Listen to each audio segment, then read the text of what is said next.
The following Let's Play has been rated perfectly fine to watch. Any attempts to break the game are for entertainment value only. However, if any typos happen to be found, Mwahahaha!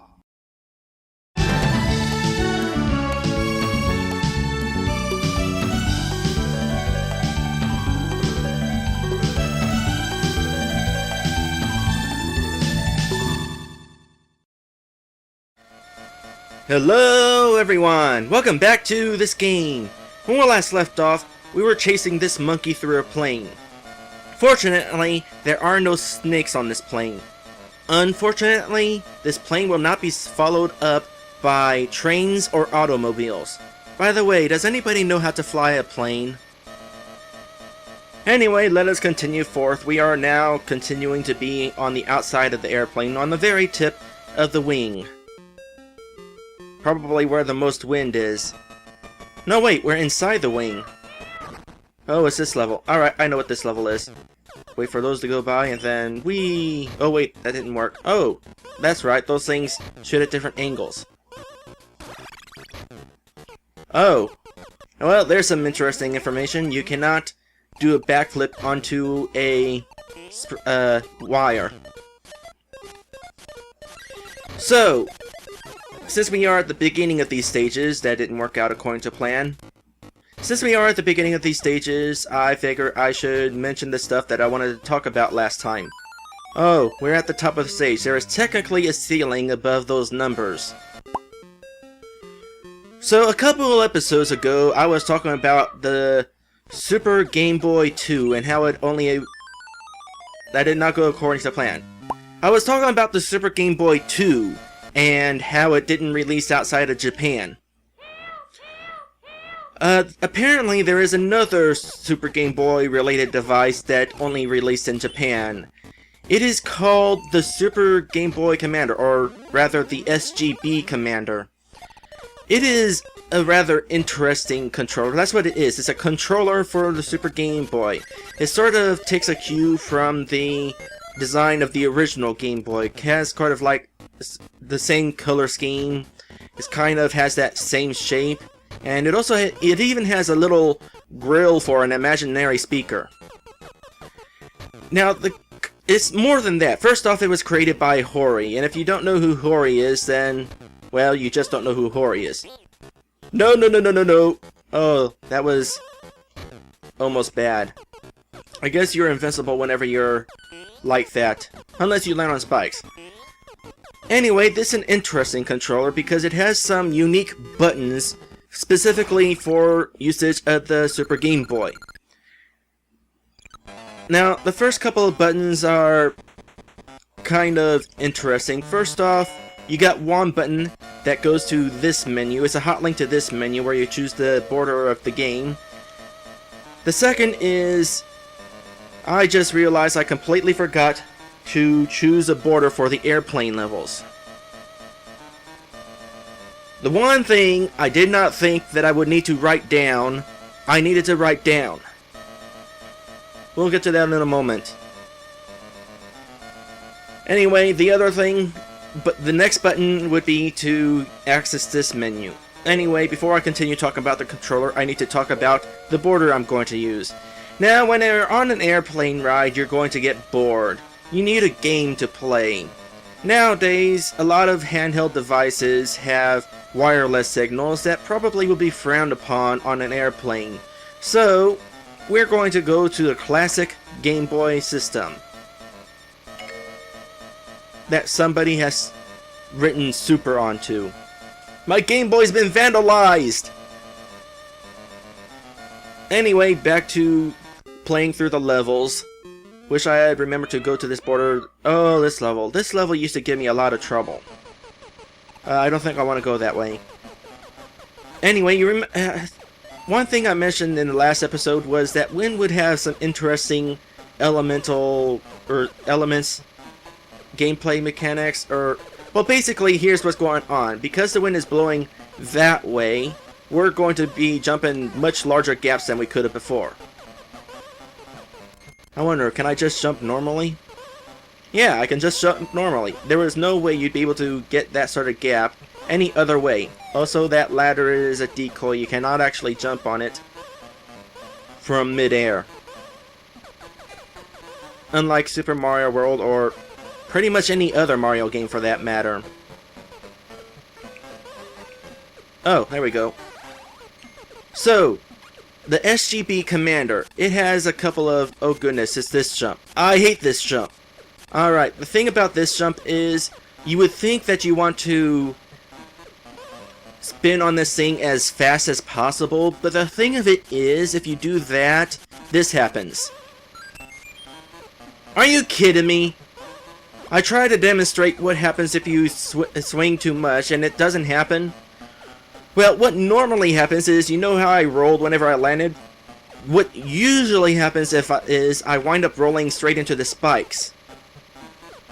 Apparently, the Donkey Kong today decided to make a liar out of me. Anyway, so back to the controller again. There are a couple of very interesting buttons that you would not expect to actually work. One button is a mute button, and as you'd expect, it mutes the game that you're playing. I don't know how, but even more interesting than that, there's a turbo button. And I don't mean turbo like if you hold down the button, the game interprets it as you rapidly pressing the button a million times a second. No, I mean that it actually changes the speed of the game. Like on an emulator. It's that sort of function. You can speed it up, you can slow it down, or at least that's what I've read. Now, you're probably wondering if this controller that I'm talking about is real.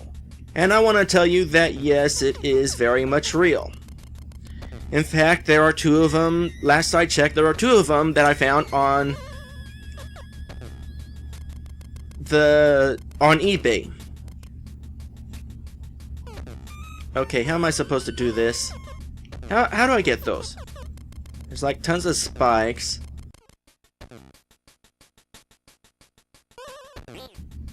Well, that's not really what I meant to do, but whatever. Same effect, same result. Oh gosh darn it. I want to get over there somehow. I guess I have to build a ladder. But anyway, I was very tempted to buy the SGB Commander to show off how it works, show off its design and that sort of thing. But here's the main issue. It costs $50. Apparently, it is not a very common controller, which makes sense. It was made specifically for the Super Game Boy. It can kind of work with other controllers. That did not work according to plan. I wish I had a turbo button right now.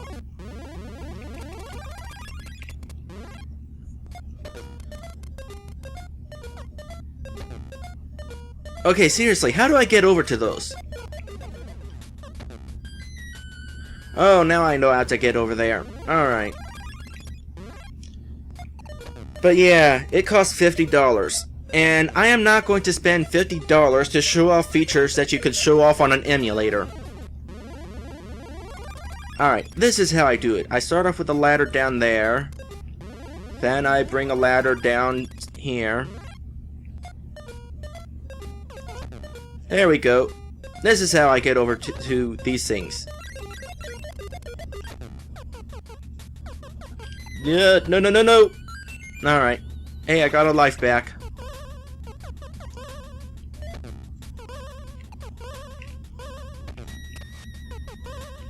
You know, it seems like all of these put you in harm's way. Are they worth it?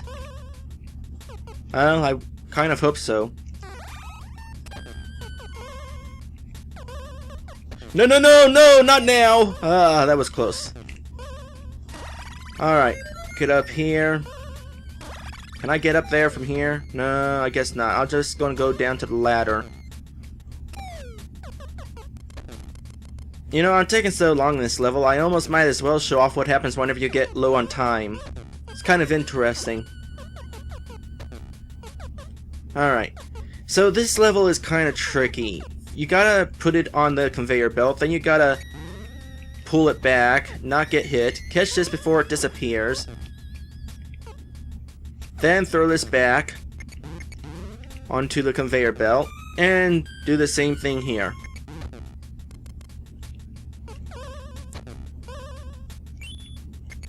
Then, once again, we're going to do pretty much the same thing here.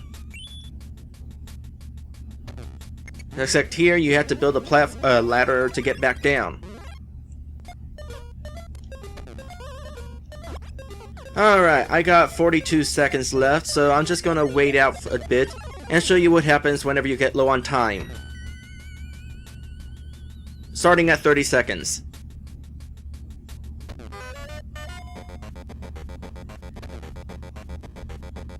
Yeah, it's kind of interesting. Rather than speed up music like most Mario games, Donkey Kong actually has its own running out of time theme.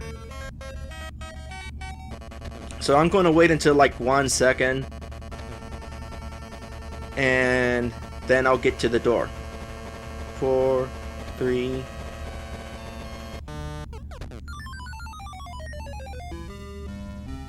Wait! That wasn't the door? Which door was it? Oh! I bet some of you were laughing your heads off because you knew I was standing at the wrong door. Alright. Do I really want to get the... You know what? I'm going to be playing this off camera anyway. I might as well get all that stuff again. Be right back.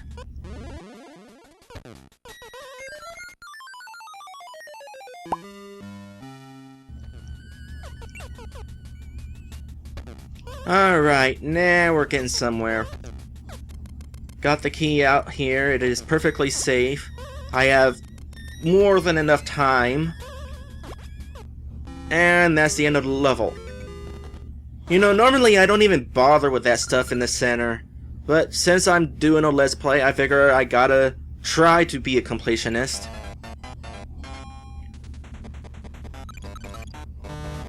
Of course I don't get anything. Why would I get anything? Oh, here we go. Boss fight. And we are on the tail of the plane. Who's willing to bet that we are going to be fighting DK with wind in our face?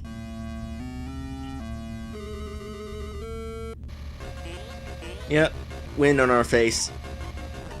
Oh, I want that.